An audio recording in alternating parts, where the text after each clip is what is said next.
want to talk today about how to hunt food paths, what I call them, on both private and public land. It works in both cases. Public land, you're behind the 8-ball, it's going to be a little bit more work.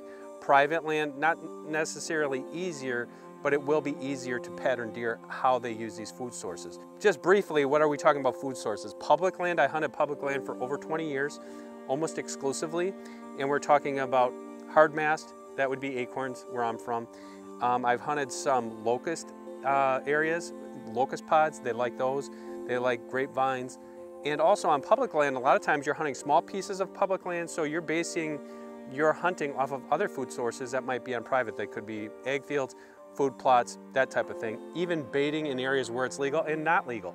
So those are the food sources that we concentrate on public land. On private land, obviously food plots, farm fields, mast, all sorts of things that you have control over as far as who's hunting, where the stands are set, that type of thing. Okay, so once we know the food sources, how are the deer getting there?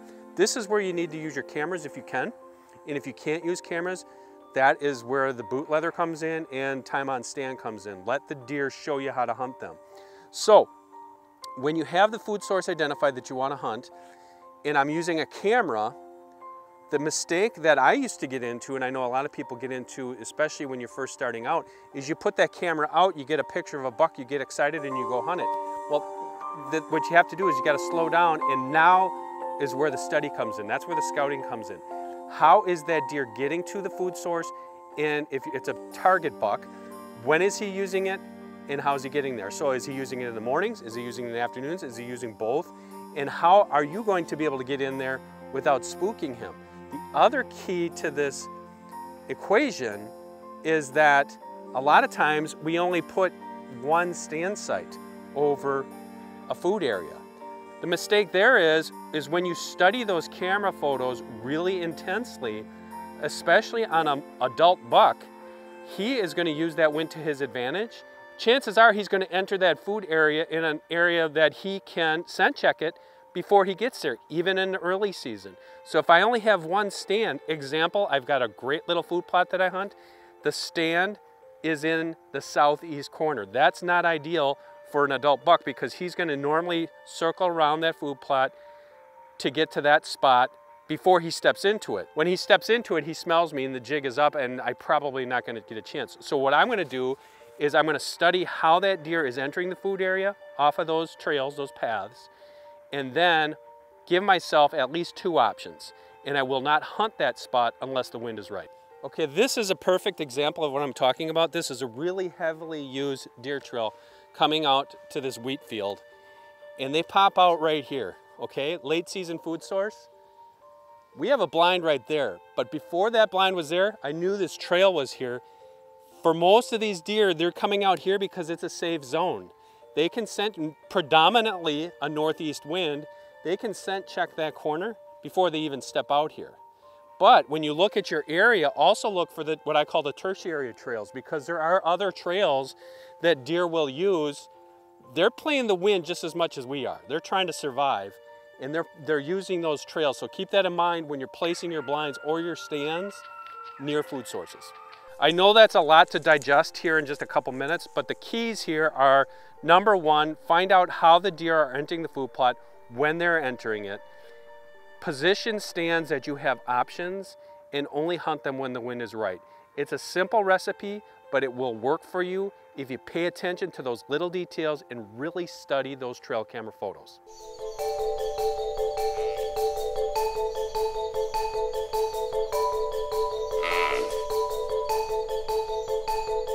Coming up next on DDH Properties. Invasives, buckthorn, they're not going to eat that. That's just going to grow. It's an invasive species. Deer don't like it. They love berry browse. That much we know. That's natural browse. Deer and Deer Hunting Properties is brought to you by PH Outdoors.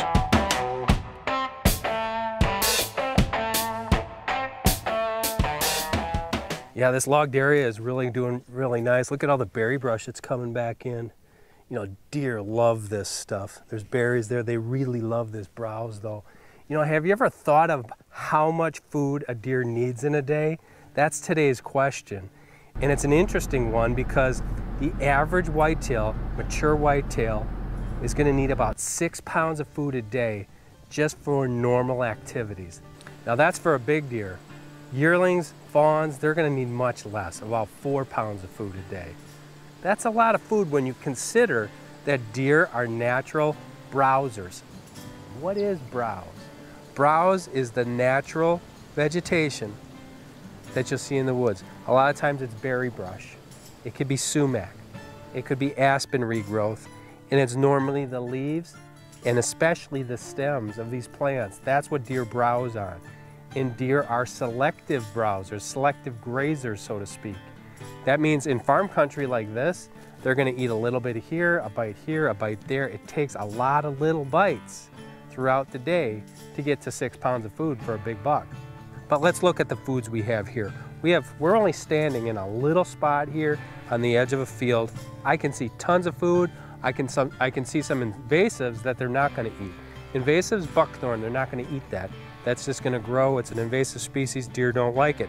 They love berry browse. That much we know. That's natural browse. They love clover.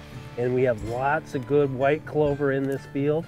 And the thing about white clover, which is different than red clover, is white clover is longer stem.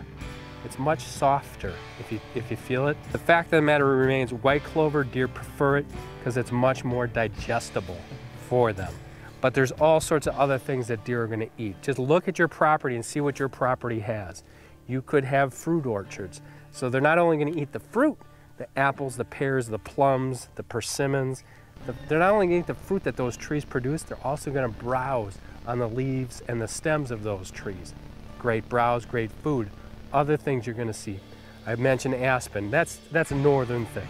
You're going to see that in the upper Midwest and the north. You're going to see a lot of aspen regrowth, very preferred by deer. Birch, they're going to eat other things too. They're going to eat evergreens when they have to in the wintertime. But the thing to remember is how much food do you have on your property naturally, and stuff that you've introduced like a food plot, like a clover plot, like a cornfield, like soybeans, and how much is that going to produce throughout the year? And then think, deer need 6 pounds a day. If you have a high deer density, you're going to need a lot of food to feed all those whitetails. You know, it's after our firearm season. A lot of hunters literally quit the woods, right? They quit, they don't think of their deer. For me, it means winter. I'm worried about my deer's nutrition. I want them to be healthy throughout the winter, and that means feeding them if you live in a state where you can legally feed. So what I like to do, you know, this time of year you can do corn or you can do protein. What are the differences? So protein is going to keep the body mass, right? So the deer is going to be healthier. If you can afford to feed them protein, we're using rack fuel. It's a great feed. It's got corn, soybeans, you name it.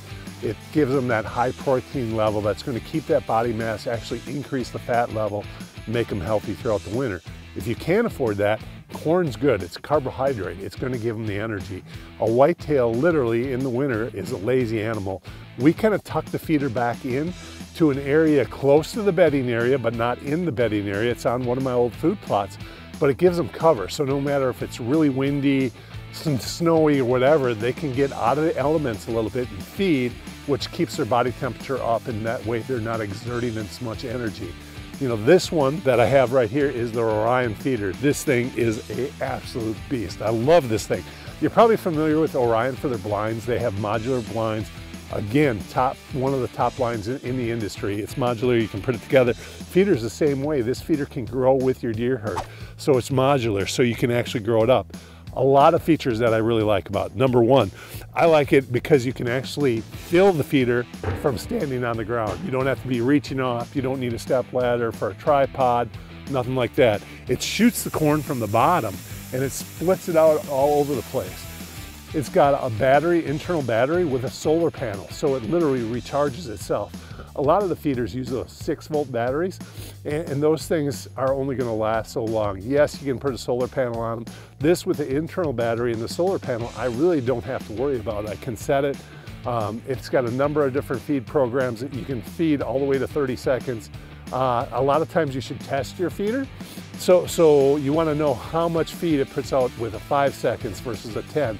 Overall, I love to feed my whitetails because it's going to give me bigger bucks the following year. My does are going to be healthier, the fawns are going to be healthier, and it's just the right thing to do if you are trying to manage your whitetail population. Check out Orion feeders at huntorion.com.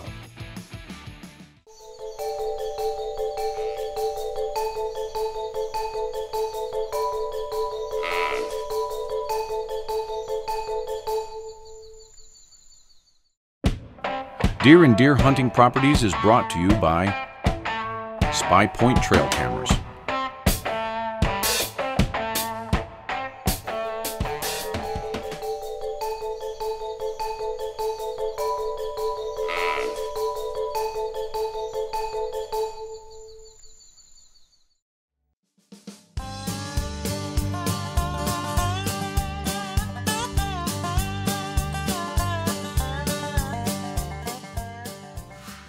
Get everything?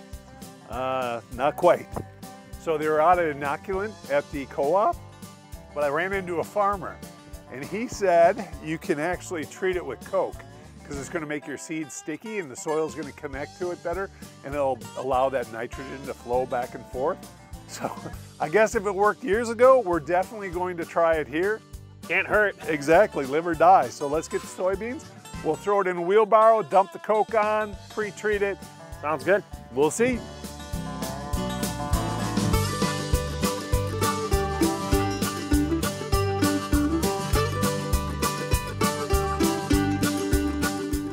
This is the actual inoculant itself.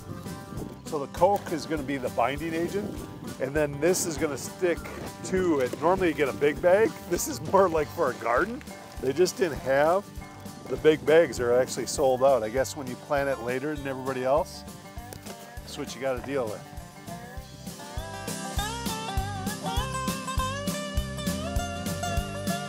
Okay, so what we're going to do is let this dry before we put it into the hopper to actually get it in the ground. Coke, as you know, is very acidic, so I don't want my pH to rust on the inside. So we're going to let it dry. It won't take long today because it's almost going to be 80 degrees. First step is to actually spray the field. We're going to take the frosting sprayer down there and hit the field with a little glyphosate, and then we'll be ready to plant. All right, I'm down to the plot. It's about a 2-acre field. We had a cover crop in it last year, but the big thing is it's got a ton of clover in it as well. It's not that tall. What I'm gonna do is we're gonna hit it with Glide, which will kill everything. So I'm gonna spray, let it sit for a half an hour, and then I'm gonna seed the entire plot so I can add soybeans this fall.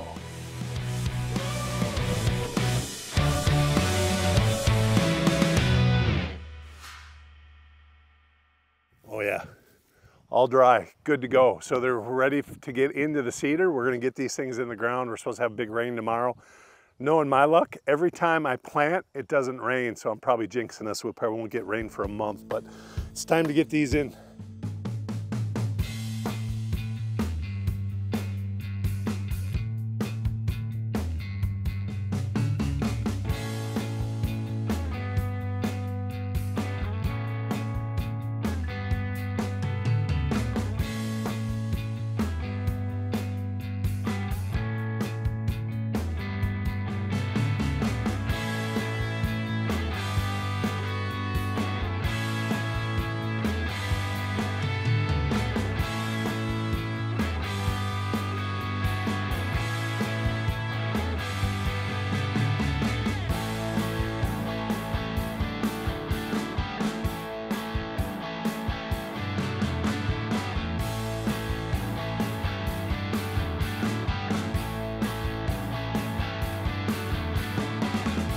Nothing better than getting seed in the ground. Excited to see what's going to happen here. All the top vegetation that's nice and green right now is all going to die.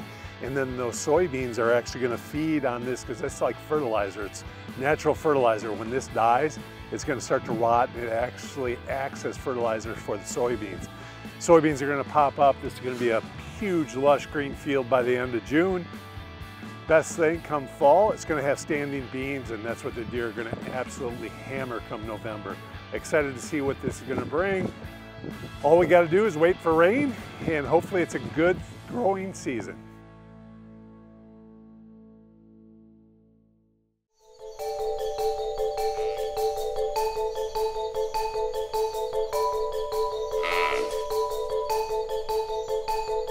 Coming up next on DDH Properties. But one thing that I've learned in researching that forage is that once that gets browsed off, that's it. It's just like brassicas. Once that gets browsed off, it's not growing back. Deer and Deer Hunting Properties is brought to you by Orion Hunting Products, America's #1 modular deer hunting blind.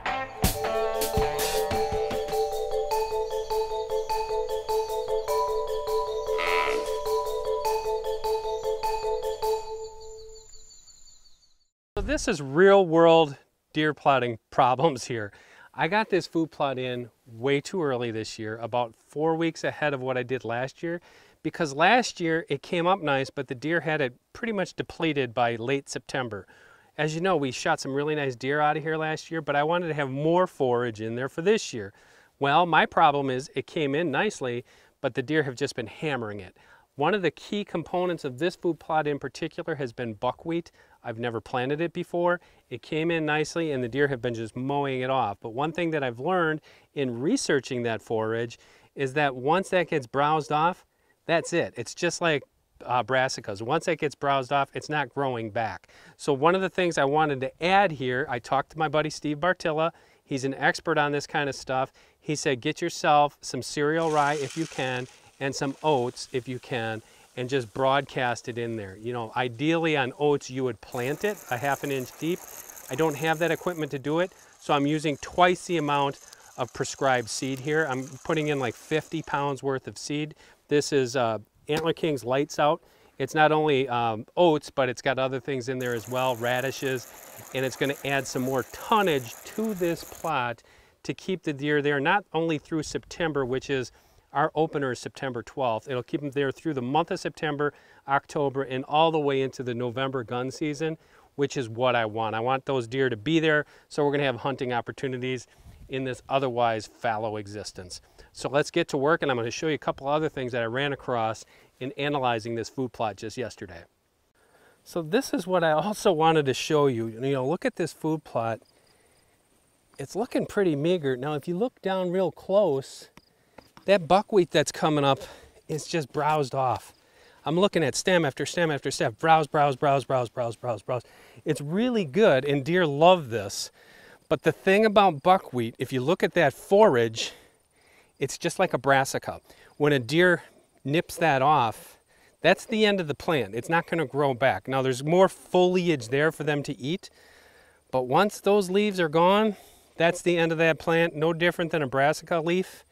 And the most interesting thing that I found is that where I had my camera, I had a camera right on the edge of this field, and there is a little strip of mature buckwheat there that's probably 2 yards wide by 15 yards long. The deer would not touch that spot, and I think it's because they were avoiding that camera. We know that mature bucks avoid cameras.